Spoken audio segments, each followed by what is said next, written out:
And now we're thrilled to welcome our opening keynote speaker, sharing on the topic advocating for a human-centric, sustainable urban policy, begin from Tai Kok Tsui. He's the chairman of the Arts Program Committee at the Hong Kong Arts Centre and a passionate advocate for community-driven design. Please welcome Raymond.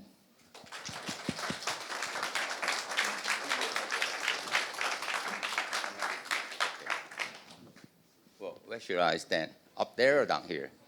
Well, anyway, today I think I was in the wrong place because first of all, I found there's a dress code here. Everybody in black, but not for me. So let me be a little bit different and just speak for Hong Kong Arts Centre. Being a friend of Hong Kong Arts Centre, I don't know whether I'm new or old because I seem to start in the year 1978. But being a board member under the chairman of Peter Lau, I'm just barely 1 year. So I'm new here. But I feel very excited because I come across so many friends in here. Like SM Fung, like Professor Lee, we are also past colleague, and particular KK Ling. We have been very good. We have been like comrades. We're always fighting for this and that.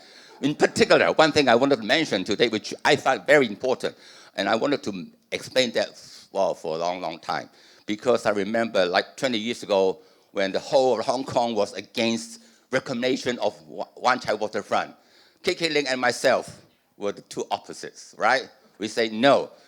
Wan Chai waterfront needs to have a new groundland, a new piece of greenland. Whereas most of the people say, oh, when you reclaim the waterfront, you will have a very narrow river, and so no more Hong Kong Victoria Harbour. But that's very wrong. Now it proved to be a very correct position under Tommy Ling because he leads the planning department. And of course, supported by small potatoes like myself, because we found that nowadays we have, because of a very nice waterfront, therefore we can have all sorts of activities going. Like we have the Ferry Wheel, we have Art Central, we have everything over there, and even that for the Hong Kong people that we need open space. It's not just by the water. So that's very important. Oh, back to here, I have to use Maozi this time because I have to say, because I'm just very new here, and I know that there has been a very strong team behind me who have helped to do this, a Tai Kok Tsui project to such a success. Okay, good morning to all my colleagues here. Let's go. Okay. Now, it is a privilege to stand here today to reflect on a subject very close to my heart: how we may advocate for human-centric, sustainable urban policy, one that recognizes the delicate fabric of our neighborhood, the stories of our people, and the possibilities of art as a transformative force. So let's go for the mission of the Hong Kong Arts Centre, which we did for many years. And I think Arts Centre is coming close to 50 years after 3 years. So that will be a celebration very soon. Okay, allow me to begin with the vision of one of our founders, the late architect and cultural leader, Dr. Tao Ho. He is my boss. Yeah, he's very important. Yeah, he was my boss. So I feel very, very, very different today because I seem to be working under him and now working under Peter, because this is like, after half a century, he started with this Art Centre, which of course he's a very special person. And he reminds us that the mission of Hong Kong Art Centre was never confined to the walls of a single building, okay? Rather, it was, and still is, to propagate art everywhere, as we're now doing. This ethos was guided generations of practitioners to see art not as an isolated pursuit, but as something that must have lived among our people, in our streets, and in our communities. So coming back onto this one in particular is from the via North Point that we work with, under the fund. Thank you to Timothy, and now to Tai Kok Tsui. It was with this spirit that we launched via North Point, a pioneering public art project which successfully engaged residents, businesses, and visitors in reimagining what an urban waterfront could be. That experience gave us a framework that through art we can catalyze dialogue, bridge divides and inspire visions of shared futures. Indeed, I was engaged in those days. I remember I was one of the judges introduced by, of course, the CEO of that time. So I engaged in some of those jury sections, and later on I did experience, the vibrity of the whole waterfront. Now, building upon this momentum, we create Tai Kok Tsui, a project deeply rooted in a neighborhood with rich history, shifting populations and pressing challenges brought about by urban renewal. So our gratitude to the Urban Renewal Fund, to Timothy and to Erica. None of this would have been possible without the continued support from the Urban Renewal Fund, their trust in the power of art as a medium for healing, for connection, and for imagining new futures as given to Tai Kok Tsui. On behalf of all those who believe in this case, I extend our deepest gratitude again to Timothy and Erica. So, shall we go on to seeing some images? Now, the challenge and the vision, urban renewal is never a neutral process. It brings discontinuity to existing businesses, disruption to everyday life. That's why you say all the Tai Pai Dongs are gone. Of course, there are more rich people coming in too. And often, the arrival of new capital and residents will come risk of alienation and gentrification.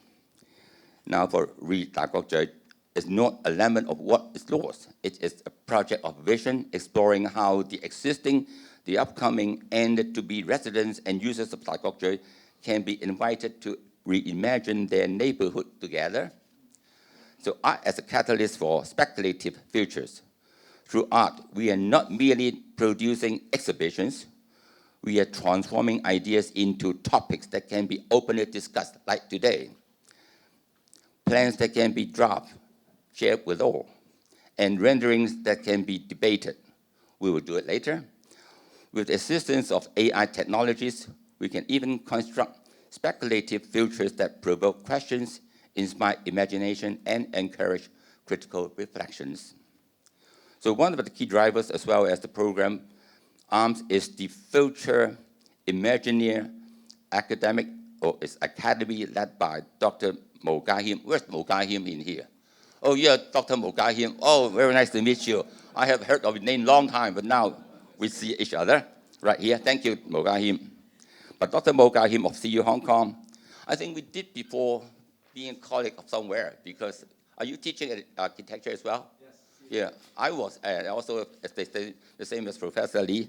So we also, of course, an outstanding teaching colleague across different universities, Dr. Nora Wong. Is she here, Nora Wong, from PolyU? Dr. Sky from UST, and Dr. Easy from Hong Kong Education University, leading the students through consecutive semesters, further research, and cohorts of students, advancing discovery and generating knowledge of Tai Kok Tsui, as well as creative strategies for the Tai Kok Tsui. So in so doing, we are not simply creating art objects, we are building platforms for dialogue, spaces where communities can see and sketch the possibilities of their own future. No, I did visit several times of we have a station in Tai Kok Tsui, we have a little shop. I think that's also a very good place for the dialogues to be all shared. So that's a good platform for us too. For tomorrow, towards human-centric sustainability, this is the deeper meaning of Tai Kok Tsui, to sketch out designs that are sustainable not only in environmental terms, but in human terms. So we must ensure that our cities are, first, human-centric, attending to the life experience of residents, both long-standing and new. Second, sustainable, not only for the present, but preemptively preparing us for the future challenges we wish to address. And third, inclusive, alleviating disparity and uplifting our collective standard of living. So beyond the artwork installation, a rich spectrum of art interventions, placemaking, initiative, and community engagement programs stands as a testament to Hong Kong art centers. Dedicated dedication to ensuring that voices across generations, seniority levels, and educational backgrounds are both heard and empowered through the medium of art. And building upon the outputs that Peter highlighted, just mentioned ago, in his opening remarks, I would like to draw attention to the outcomes, the deeper impacts and transformations that have emerged from those efforts. For instance, the zine or the sign, in Chinese is 一毫子. I happen to have one. It's just like a little pamphlet with all the outcomes that has been achieved. The performing art community mixer by Ivy Zays, and the local art and craft by Dr. Ho Xiu Gei. He's also my good friend in art as well. He was teaching at the art center before, and now most of his time is in Chinese U, but I think it's a very important figure that help us throughout. As both ink painter and an architect, I'm deeply drawn to the traces of life that animate our surroundings. A lamppost, a bicycle resting beneath a giant flower bloom in the city crack. That is the work by Manfred. He's also a young architect, and what is more special is he says he's the most handsome architect in Hong Kong. So I remember that very well. When I did the interview for him, I say, what are you different from the other architects? They say, because I'm handsome. Okay, understand. Okay. But in fact, he did a very good piece for us. That is the great flower blossom in the city crack. Now, these subtle moments remind us of the true essence of living. The human footprints, they connect not only to our present, but also to those who came before us, while hinting at the futures yet to unfold. It is in this spirit that I look forward to hearing more from Professor Lee in his keynote on history and cultural memories, which follows after me, which will shed further light on these enduring connections. So the path to public art is never a one-way street. When I look back on these 2 years of relentless work by the Hong Kong Art Center team, or my colleague in here with a big hand, I'm certain they have experienced both ups and downs, proposals that were once accepted in the beginning, but later by being rejected due to various reasons, perhaps. The tremendous efforts and energy were often spent without proportionate results. Yet this is precisely the humanistic path. This is what we have to learn, a path that our society as a whole must walk, so that we must learn from our lessons and seize opportunities when we present themselves again in the future. So out of the 159 submitted proposals, with the guidance of expert panels and the inputs of different stakeholders, 6 installations and 18 soft programs were eventually realized. I sincerely invite all of you to join the guide tours that the Hong Kong AC team has thoroughly prepared at the site tomorrow, so that you may witness firsthand the fruits of this journey. So closing. In closing, I invite all of you to reflect with us from Professor Lee's sharing on how cultural roots can and should inform our policy and planning decisions, to Dr. Meeker, invaluable insights on walking and through blurring the line between art and architecture in Finland. Alongside them, our project artists and partners will lead 3 roundtables, offering spaces for all of you to join, converse, and connect. We will then hear from 2 distinguished voices in the field. Ms. Susan Du, thank you. You are sitting on the second row, representing BIG Asia. I visited BIG, back in, is it in Denmark, BIG? Yeah, they are the most important architecture firm worldwide now. Okay, so we like to have one in China, and that's why it's led by Susan. Thank you. And who will share their most recent works in pushing design boundaries. I may want to visit one of the projects in Shenzhen very soon, so please give me connections, okay? Thank you. And for Dr. Hubert from Australia, whose artful interventions demonstrate how culture can reshape urban design, or urban life. So, and last but not least, we will close with painter and social sculptor, Mr. Rick Lowe from the United States. Rick Lowe? Oh, yeah, it's back there. Oh, he's at the back. Oh, you have a good position, okay? So better come up later. So thank you to Mr. Rick Lowe from the United States, who will speak on the transformative power of the arts from canvas to map to physical change in the cityscape. So through Tai Kok Tsui, we are inviting you to draw on the same canvas with your participations, your dialogue, and your trust.